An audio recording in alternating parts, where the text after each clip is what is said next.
tema da minha pregação hoje é alegrar e chorar com o próximo.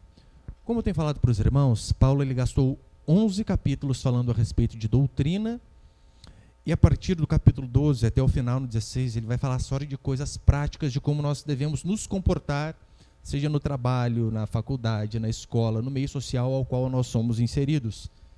Então é de suma importância você entender que precisa se aprender primeiro doutrina para depois termos a parte prática.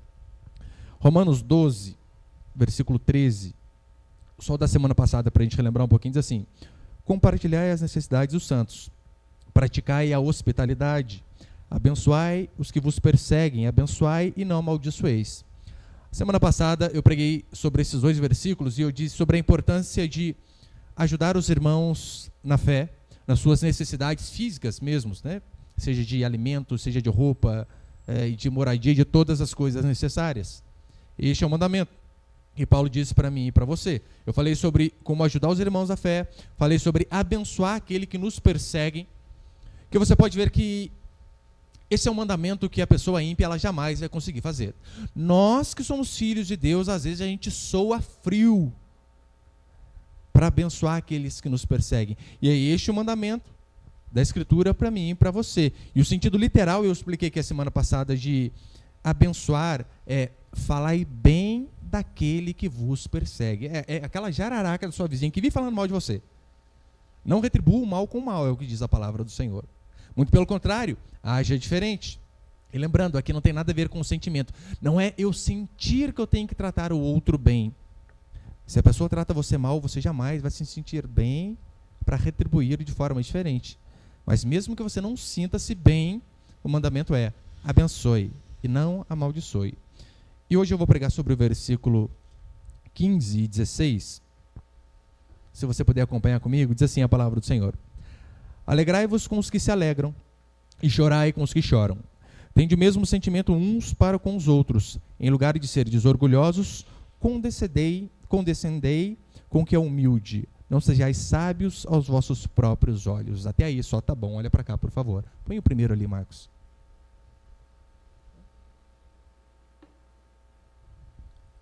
Vou tentar ser bem curto hoje. O primeiro princípio é o seguinte, de como nos alegrar e chorar com o próximo. Primeiro princípio: os mandamentos de Jesus são impossíveis ao homem natural. Quando eu digo ao homem natural, é claro, eu estou dizendo aquele que não nasceu do Espírito, aquele que teve apenas o nascimento natural de sua mãe. E esses mandamentos aqui, como por exemplo, alegrai com os que se alegram e chorai com os que choram. Se você parar para analisar, essa primeira parte aqui não é tão difícil. Chorar com os que choram. Não é. Isso aqui um homem natural talvez consiga fazer. Por mais que eu acabei de colocar ali que os mandamentos de Jesus são impossíveis ao homem natural. Mas essa primeira parte é mais fácil? Claro que é. Chorar com quem está triste fala um pouco da minha e da sua natureza. Não é difícil você ver alguém passando por uma necessidade, por algum problema, e você se compadecer daquela pessoa. Não é difícil simpatizarmos com a dor daquela pessoa que está por baixo. Quando você vê alguém passando por uma dificuldade, seja um filho que perdeu uma mãe, seja uma mãe que perdeu um filho, e você vê a tristeza daquela pessoa, automaticamente nós também parece que sentimos a dor. Ontem meu filho estava assistindo um filme, ele viu o rapazinho falando para o amigo dele: o seu pai morreu, eu sinto muito. Ele: pai, o que é isso? Eu tive que explicar para ele que realmente quando nós vemos algo desse tipo, não é difícil. Os ímpios conseguem. Os homens maus conseguem. Se você assiste um programa de TV e você é um pouco emotivo, tem alguns programas que, por exemplo, mostra o filho que não vê o pai há 10 anos. E você vê o reencontro dos dois. Se você é um pouquinho emotivo, você chora. Daí você finge lá que está caindo um cisco no seu olho, mas você chora. Porque imagina a tristeza deles, 10 anos sem ver o pai, sem ver a mãe, 20 anos sem ver o irmão. E nós vemos, às vezes, pessoas passando por necessidades financeiras e a gente se compadece com a necessidade daquela pessoa. Porque chorar com o outro não é difícil. Se você vê a dor do outro e você não se compadece, o mínimo que seja, existe um grande problema em você. Porque, naturalmente, mesmo sem ser nascido de novo, nós nos compadecemos com a dor do outro. Agora, portanto, todavia, falando isto, essa segunda parte aqui é muito difícil. Alegrar com os que se alegram. Participar da alegria do outro. Voltando a esse exemplo aqui de um programa de televisão, se você vê uma pessoa longe se aproximando de um familiar que fazia tempos que não via, você se alegra. Agora, se você vê uma pessoa, igual já aconteceu aqui em Pinda, não lembro mais ou menos onde era, que veio um canal de televisão lá e sorteou o cara e reformou a casa inteirinha do cara. Colocou piscina, colocou blindex, colocou porcelanato e tudo em um mês, por pouquinho tempo. Mobiliou a casa inteira, encheu os armários de compra. Daí a gente já vê um negócio desse na cidade que a gente mora, o que a gente pensa? Nossa, por que não foi eu, hein? Puxa vida. Você vê como a gente já começa a agir diferente? Como chorar com outro que está chorando, não é difícil. Mas se alegrar com aquele que se alegra, começa a ser um pouco mais complicado. Por que, pastor, acontece dessa forma? Ora, porque o maior problema do ser humano é um só. É o ego, é o orgulho, é a arrogância e a inveja. E todas essas coisas vêm no mesmo pacote. É por isso que se alegrar com aquele que se alegra é algo impossível ao ser humano normal. Sim, quando Deus fez o homem, diz a Escritura que Deus fez o homem à sua imagem e semelhança. Todavia, depois da queda, depois do pecado, o diabo parece que remodulou. Fez um novo homem, uma nova mulher, sabe como? De orgulho e inveja. Se Deus fez o homem à sua imagem e semelhança, o diabo remoldou o homem de orgulho e de inveja. Se você parar para analisar, a queda foi por conta de orgulho, por conta de ego. Por quê? Calma aí, Deus está falando que não pode? Por que será? Será que Deus está escondendo algo de você, Eva? Não sei não, esse Deus, hein? Eu acho que Deus não quer que você saiba o tanto que Ele sabe. Já mexeu com o ego dela? Como assim? Alguém que sabe mais do que eu, sendo que o conhecimento está aqui. E juntamente com o orgulho vem o ciúme, vem a inveja, esse monte de sentimentos ruins. Agora, quando alguém se alegra, é porque algo de bom aconteceu na vida dessa pessoa. Seja um parente, um vizinho, alguma coisa, um parente seu, fica mais fácil. Se ele se alegra, provavelmente foi porque foi bem sucedido em algum trabalho, em algum negócio que ele fechou, por conta de um emprego que ele conseguiu numa boa área, com um bom salário, por conta de uma promoção, por conta de conquistas, coisas materiais. É a troca de um carro, é a compra de uma casa. Essas coisas não nos deixam alegres? Claro que deixam. Pastor, eu não ligo. Mentiroso ainda. Além de ser orgulhoso, é mentiroso. Então, quando a pessoa se alegra é porque algo aconteceu com ela. E não é natural que nós venhamos a nos alegrar com a pessoa que está alegre. Pelo menos é o que diz a Escritura. Por quê? Porque a Bíblia diz que o nosso coração é mau, é podre, é corrupto, enganoso. Hoje, eu liguei um pouquinho a internet antes de vir para o culto, e eu não acredito nessas besteiras aí, né? Mas tinha lá, ó, junta a mão aí. Se o risco de cima juntar com o risco, né, o risco da mão direita juntar com o risco da mão esquerda, depois você testa, não testa agora não. Depois... Se você juntar ali, porque parece que o risco da mão daqui não junta com o daqui, né? A maioria dá diferente. Mas existem alguns raros casos que junta. Daí tá lá, se o risco da sua mão esquerda junto com a direita é porque você tem um coração bom, você é uma pessoa rara. Eu na hora, né? Pá, juntei, falei, nossa, louvado seja meu nome. Eu tava lá, né? Eu falei, puxa, que besteira. Eu não sou de ficar respondendo no Facebook, mas tem hora que eu não aguento. Daí eu tô lá, nossa, eu sou essas pessoas raras. Porque é isso que minha mão diz. Mas a minha Bíblia diz que eu sou mau, podre e corrupto. Cheguei à seguinte conclusão, minhas mãos mentiram para mim. Quem está certo é a Bíblia. Porque o ser humano é mau. É por isso que ele não consegue se alegrar com o próximo. Não é natural isso de, olha, o outro se deu bem, você, nossa, trocou de carro, nossa, eu sei de busão. Que delícia, fico muito feliz por você. Você está sendo falso. Ou você chegou num nível muito espiritual. Porque isso é algo que não depende do ser humano por si só. Ele precisa muito de Deus para se alegrar com a felicidade do outro. Paulo ele diz assim, olha, vocês precisam ter um prazer positivo em relação ao próximo. Você precisa, aqui o significado é, você precisa se envolver na felicidade e no sucesso do próximo. Isso, meu irmão, é só mediante o Espírito Santo, o Filho de Deus na vida da gente. Porque do contrário, a gente não consegue. Eu vou dar um exemplo para você. Imagina o seguinte. Você diz, pastor, eu consigo, eu sou o cara. Imagina que você tem um filho, ou uma filha, e o seu filho começa a estudar junto com o filho do vizinho para fazer vestibular. Eles ficam ali 2, 3 anos estudando. Estudando, mas de verdade, de acordar cedo, tirar meia hora só de almoço, estudar à tarde, tomar um cafezinho rápido, estudar à noite, tudo que é lugar estuda. Férias, mas em 3 anos, mais 5 dias de férias, e é muito. Estudando, com o objetivo de passar em um bom vestibular. O seu filho e o filho do vizinho. Aí, de repente, depois de 3 anos de estudo, os dois vão fazer o vestibular.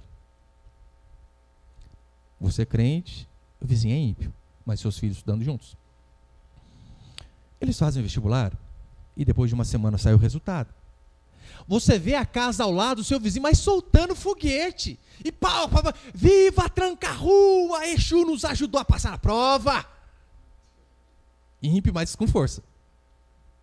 Louvado seja Zé Pilintra, feliz da vida, soltando foguete. Meu filho, você passou no ITA, que alegria! Passou na Federal, maravilha! Você pergunta para o seu filho, e o resultado seu saiu? Saiu. Não passei nem na FAP. Nada contra a FAP, tá falando de um vestibular pago, né? Passei nem na FAP. E o cara do lado soltando foguete. Louvado seja Zé Pilintra e Tranca-Rua.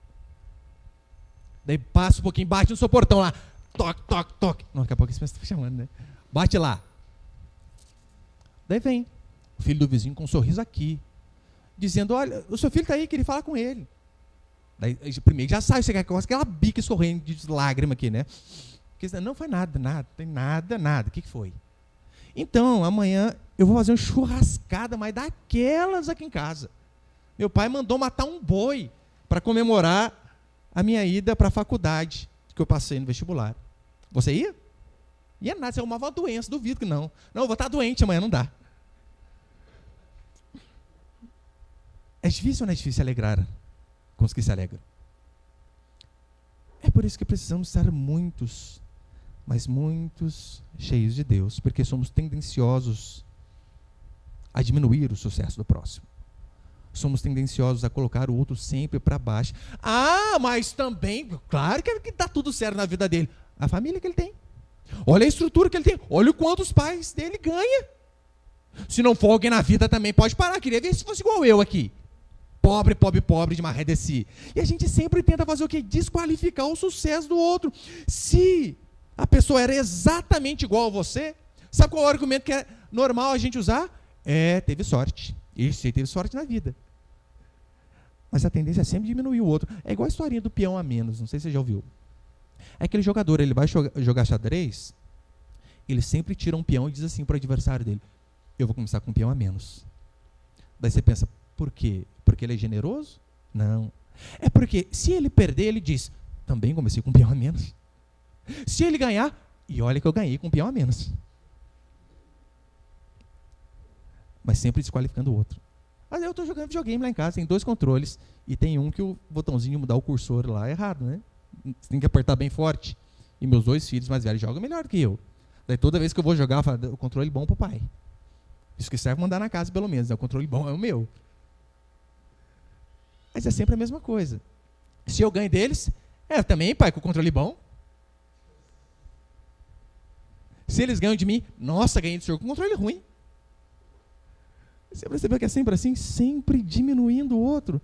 Esse é o ser humano. Sempre desqualifica o próximo porque é muito difícil ficar por baixo. Agora, o que a Escritura diz para mim e para você é que cristãos devem se alegrar com os que se alegram. É assim que eu e você devemos fazer. E há apenas um meio para fazermos isto daqui, para cumprirmos este mandamento. Ser cheio do Espírito Santo. É por esse motivo que eu creio que o cristianismo, ele é a única religião verdadeira, porque ele não oferece apenas uma mudança de postura, não. Ele não oferece apenas uma mudança de linguajar, não. Ele não oferece apenas uma mudança de hábitos externos, ainda que todas essas coisas façam parte do pacote. Mas o cristianismo verdadeiro, ele é o único que fala sobre um novo nascimento, sobre você morrer e nascer outra pessoa. De fato, não é uma formatada geral para arrancar o vírus do pecado e nascer de novo, porque é só assim que nós conseguimos cumprir esse mandamento, alegrar com aqueles que se alegram. E segundo e último princípio para encerrar, põe ali, por favor.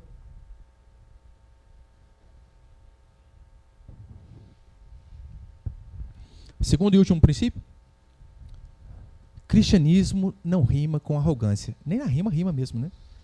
Cristianismo não rima com arrogância. Versículo 16, acompanha comigo, Romanos 12, 16. Versículo 15 ele diz: alegrai com os que se alegram e chorai com os que choram. Verso 16. Tende o mesmo sentimento uns para com os outros. Em lugar de seres orgulhosos, condescendei com o que é humilde, não sejais sábios aos vossos próprios olhos. Talvez na sua Bíblia esteja assim: sejam unânimes entre vós. É o que está na Bíblia Almeida século 21. Literalmente o que Paulo está dizendo é que, olha, sede da mesma mente uns para com os outros. Está automaticamente ligado ao que ele disse antes. Para você se alegrar com as pessoas que se alegram, você precisa também pensar com a cabeça da pessoa. De forma negativa, Paulo está dizendo assim, olha, que não haja discórdia entre vós, que não haja divisões, que não haja discussões. E como que nós conseguimos obedecer corretamente este mandamento? Que é outra coisa impossível ao ser humano natural também. Que ele diz para mim e para você, olha, não sejais orgulhosos. Esse mandamento é muito difícil, muito difícil. Como que a gente faz isso? Só pela força do Espírito Santo, porque o homem natural jamais conseguirá. Não ser orgulhoso. Ele diz, olha, mas condescendei com os humildes. Condescender é ceder por bondade. Ou, na tradução literal do dicionário grego, é o seguinte: decolar junto, transportar junto com você. É você olhar aquela pessoa mais humilde, que sabe menos, com uma condição financeira inferior, intelectualmente bem abaixo daquilo que você tem de conhecimento, é você pegar aquela pessoa e literalmente transportar com. Decolar junto com você. Olha, sim, eu tive uma educação melhor, você nem tanto, mas em Cristo somos juntos. Somos um só. É isso que a Bíblia diz, e devemos fazer assim. E Paulo diz, olha, não sejam sábios aos vossos próprios olhos. Como assim? Na primeira carta de Paulo aos Coríntios, fica mais fácil a gente entender o que Paulo explica aqui em Romanos. 1 Coríntios 8, 1 e 2, ele diz assim: no que se refere às coisas sacrificadas a ídolos, reconhecemos que todos somos senhores do saber. Lembrando, tinha um problema lá na igreja de Corinto, e tinha algumas pessoas mais maduras, outras nem tanto, algumas dizendo que, olha, não pode comer docinho São Cosme e Damião, não. Outras dizendo, não tem nada a ver, manda para dentro. Era mais ou menos a discussão que estava tendo.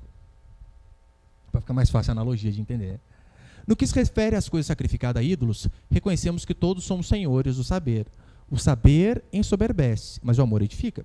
Se alguém julga saber alguma coisa, com efeito não aprendeu ainda como convém saber. Olha que interessante. O saber ensoberbece, mas o amor edifica.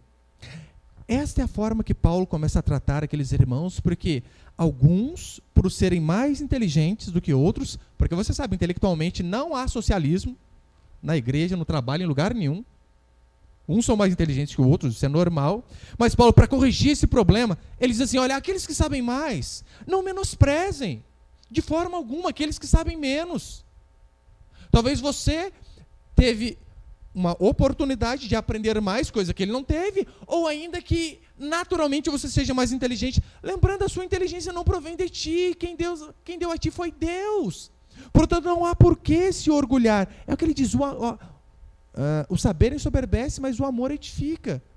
Não podemos nos tornar orgulhosos por conta de sabermos mais do que o outro. Isso aqui também está intimamente ligado ao que Paulo disse aqui no versículo anterior. Por que nós não conseguimos nos alegrar com os que se alegram? Orgulho, arrogância. Esse é o problema do ser humano. Ele se acha demais, se acha superior. E o que Paulo está dizendo, combatendo, é o seguinte, olha, não se torne altivo aos seus próprios olhos. Não ache que você é a última bolacha do pacote, porque você não é. Você pode ser melhor, mais inteligente alguns, sim. Mas você está longe de ser o melhor. Não sejam intelectualmente orgulhosos. Acho que foi Mário Sérgio de Cortella que ele disse assim, o conhecimento serve para encantar as pessoas e não para humilhá-las. Todo conhecimento não é para humilhar o próximo. E é de fundamental importância dizermos isso na era do Facebook, porque o que tem de gente querendo rebentar de conhecimento só para humilhar o outro, não é para convencer a pessoa do erro, não é. Ele escreve aquele textão, coloca aquelas palavras difíceis que ele busca no Google na hora, Que nem ele sabe às vezes. Para quê? É com o intuito de mostrar uma falsa erudição. Um falso conhecimento. É claro, eu não estou dizendo que você não devemos buscar o conhecimento. Isso é absurdo. Devemos sempre procurar crescer. Se o seu problema é gramática, se o seu problema é concordância, devemos a cada dia exercitar, falar melhor. Evitar falar nós vamos. Fica feio. Nós vamos. Devemos sempre procurar melhorar. Eu falei da gramática, quase enrolei, viu? Sempre avançar. Só que é claro, a espiritualidade de uma pessoa não se mede pelo tanto de português que ela sabe. Não tem nada a ver. Olha, o ex-presidente Michel Temer, eu lembro que no seu primeiro discurso, mas ele mandou uma mesóclise lá, que eu falei, rapaz, o português voltou a ser a língua oficial do Brasil. Na hora que ele mandou consertá-lo, eu falei, nossa Deus, o presidente falando direito. Lembrando, né, antes a gente tinha a Anta, quer dizer, a Dilma. E eu falei, cara, você lembra, né? Nem quem ganhar, nem quem perder, vai ganhar ou perder, vai todo mundo perder. O saúde da mandioca. Eu vi aquelas coisas, falei, puxa, não acredito que eu votei nela na primeira eleição. Meu Deus. Ai, se vergonha matasse. Mas a espiritualidade da pessoa não tem a ver com as mesóclises, ênclises e próclises da vida que ela fala. Se fosse, meu irmão, as pessoas mais espiritualmente, as mais espirituais do nosso país, talvez seria o nosso Supremo Tribunal Federal. Eles falam um juridiquês, eles falam um linguajar que... E olha que eu estudo, eu ouço lá, falei, cara, que é isso que ele está falando, hein? Eu tenho que ver os vídeos, às vezes, por parte, para analisar, para procurar um dicionário que ele diz. Aqueles juízes lá. Nós sabemos que, infelizmente, muitos ali são a escória da nossa nação. Para você ver que espiritualidade não tem a ver apenas com sabedoria. Não ser sábio aos seus próprios olhos é não se vangloriar da sua própria sabedoria. É não se achar importante demais. É não se achar além daquilo que você é. Tem um desenho bem antigo, acho que só os mais antigos vão lembrar. Lembra que tinha o Charlie Brown e tinha um cachorrinho dele, o Snoopy? Tem uma hora lá, tem uma charge muito interessante. O Charlie Brown está aqui e o Snoopy do lado, né? Ele começa a falar, Snoopy, eu sou fantástico, puxa. Snoopy, eu sou muito inteligente. Snoopy, percebeu como eu sou bonito? Snoopy, eu tenho muitas qualidades. Ai, Snoopy, estou cansado de falar de mim. Fala você agora bem de mim. Tem pessoas que são assim. Essas se acham sempre as melhores. E uma das coisas terríveis para o ser humano é o orgulho intelectual. Esse foi o primeiro pecado da humanidade. Foi por conta disso, não só da humanidade, né? Até no céu. Foi por conta disso que Lúcifer caiu. Por quê? Como pode ter um ser mais belo do que eu? Como pode ter alguém mais inteligente do que eu? Foi esse o problema de Eva. Como assim? Ele tem mais sabedoria do que eu, sendo que a árvore do conhecimento está aqui. É tão interessante que em Tiago 3,13, ao meio do século XXI, vai dizer assim, quem entre vós é sábio e tem conhecimento? Mostre suas obras pelo seu bom procedimento em humildade e sabedoria. Quem é sábio e tem conhecimento? E ele mesmo responde, mostre as suas obras pelo seu bom procedimento em humildade de sabedoria. Ou seja, apenas o conhecimento é algo extremamente perigoso. Apenas a inteligência é algo extremamente perigoso. Porque o conhecimento ele deve ser precedido, como diz aqui a Escritura, de humildade e sabedoria. Você pode ser a pessoa mais inteligente do mundo. Se você não é humilde, que a Escritura diz, a sua inteligência é vã. Não serve para nada. É apenas como um balão de gás inflado, que não serve para coisa nenhuma. Mas eu sei que tem uma diferença entre inteligência, entre conhecimento e sabedoria. Porque são coisas totalmente diferentes. Conhecimento e sabedoria. Você pode ter um grande conhecimento e mesmo assim não ser sábio. Em contrapartida, você também pode ter um conhecimento escasso, pouco, bem ralo, mas ao mesmo tempo ser alguém extremamente sábio. Por quê? Sabedoria é o poder ou a capacidade de aplicarmos aquilo que nós conhecemos. Não adianta você ter tanto conhecimento, mas você não saber aplicar aquilo que você sabe. Você pode ter conhecimento, porém pode faltar sabedoria, porque você não sabe fazer o uso do seu conhecimento, daquilo que você adquiriu. E não há um melhor exemplo para isso, talvez, do que o trágico mundo que nós vivemos. Já estou encerrando. Sabe por quê? Só você olhar o século passado. O século passado foi o século da iluminação. Lembra do iluminismo? O que o iluminismo pregava? Olha, nós tiramos o Deus da religião de lado e a partir de agora nós não precisamos mais da religião nos guiando. Nós precisamos da nossa mente. Daí é iluminismo, né? Nós somos iluminados. A nossa inteligência, o nosso Deus agora é a deusa da razão. Não precisamos mais da igreja, não precisamos mais de Deus, não precisamos da moralidade judaico-cristã, não precisamos. O século passado, tivemos 2 grandes guerras mundiais. Milhões de pessoas mortas. Justamente no século onde as pessoas se diziam iluminadas. O inteligente não é sábio. Sábio é aquele que sabe nem que seja pouco e aplica o pouco que ele sabe. Sabedoria é justamente a capacidade de canalizar o que você sabe para algo bom. Algo bom. Não para coisas erradas. É por isso que Santos Dumont suicidou, sabia? Sabe por quê? Foi dar um trabalhão para inventar o avião, né? Os americanos dizem que não foi ele. Mas a gente acredita que é. Ele dá o maior trabalhão lá para inventar o avião. Daí, de repente, ele vê a sua engenhoca, de anos de estudo, usando para bombardear outras nações. Então ele diz, não foi para isso que eu criei o avião. Eu queria, na verdade, era encurtar o tempo de viagem. Eu queria levar as pessoas mais rápido. Eu queria fazer com que as pessoas fossem mais longe e não para que nações matassem nações. Não foi para isso. Portanto, não se vanglorie, meu irmão, minha irmã, do seu conhecimento. Ainda que o seu conhecimento seja grande. É muito maior a quantidade de coisas que você não sabe do que a quantidade de coisas que você sabe. Você pode saber muita coisa, mas a quantidade de coisas que você não sabe ainda vai ser maior. Agora, pessoas verdadeiramente sábias, você vai ver, elas são humildes. Tem um adágio popular que diz assim, ter um pouco de conhecimento é uma coisa muito perigosa. Esse é o problema. O problema não é a pessoa que tem muito conhecimento, porque a pessoa que tem muito conhecimento, ela sabe que ela não sabe muita coisa. Agora a pessoa, meu irmão, ela aprendeu um pouquinho só. Ela leu uma página do Shakespeare. Vou escrever no Face. Um pouco de conhecimento só é perigoso. É a pouca instrução que vira a nossa cabeça e nos faz achar demais. É por isso que Sócrates, ele disse assim, só sei que nada sei. Meu irmão, convenhamos, Sócrates era um gênio comparado com a nossa mente. O arrogante, ele pode ser inteligente, mas ele jamais vai ser sábio. Posso dar um exemplo para você de um brasileiro extremamente inteligente, mas que não é nada sábio? Olavo de Carvalho. Seus livros são maravilhosos. Sua pessoa é nojenta, horrível, horripilante. Extremamente arrogante. Salomão foi um homem que começou sábio, mas terminou a sua vida não sábio, e sim inteligente. Lembra o começo da vida de Salomão? Primeiro que ele ora para quê? Senhor, dai-me sabedoria para julgar o povo. Ele não falou, Senhor, dai-me inteligência. Não, Senhor, quero ser sábio. Então chegam 2 mulheres, onde tinham 2 bebezinhos, o bebê da primeira morreu, e o que a segunda fez? O que a primeira fez? Já que o bebê dela está vivo, colocou o morto dela lá do lado e pegou o vivo para ela. E no outro dia a mulher acordou, mas calma, esse aqui não é o meu bebê. É sim, o seu que morreu, o meu está vivo. Daí eles levam para Salomão. Salomão, rei, dá um jeito aí, ó. Essa aqui está falando que é a mãe e essa daqui está falando que é a mãe. O que Salomão faz? Traz a criança e uma espada aqui. As mulheres, o que o senhor vai fazer, rei? Ora, você está falando que é o seu filho e você também está falando? Eu vou partir no meio e metade da criança para cada um. O que a mãe verdadeira faz? Não! Deixa com ela.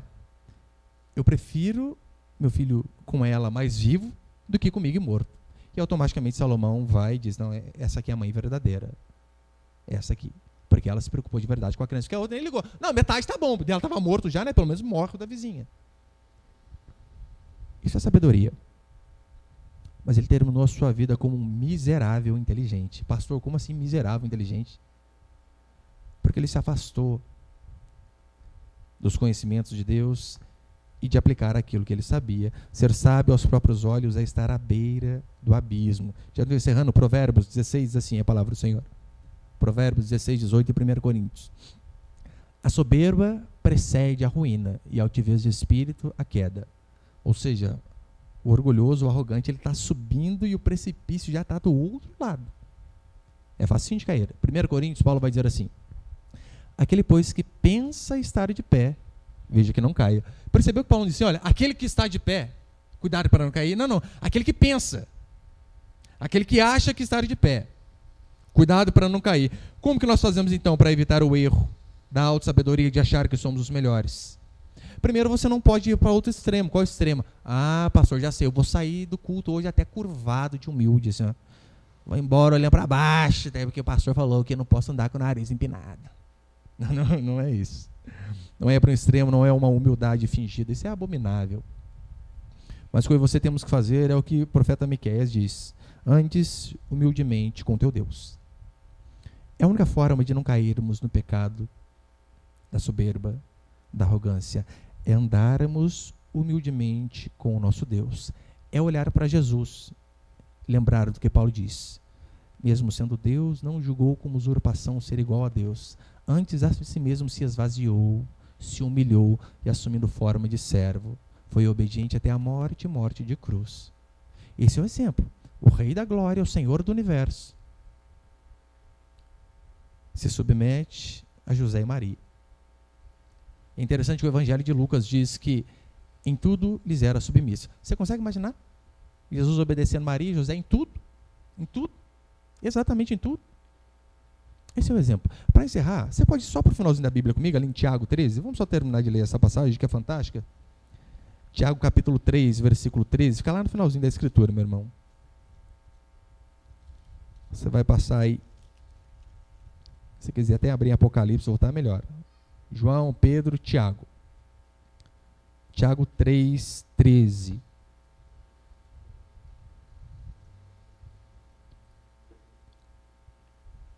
E carta de Tiago, capítulo 3, versículo 13. Até o finalzinho do capítulo vai dizer assim. Quem entre vós é sábio e inteligente?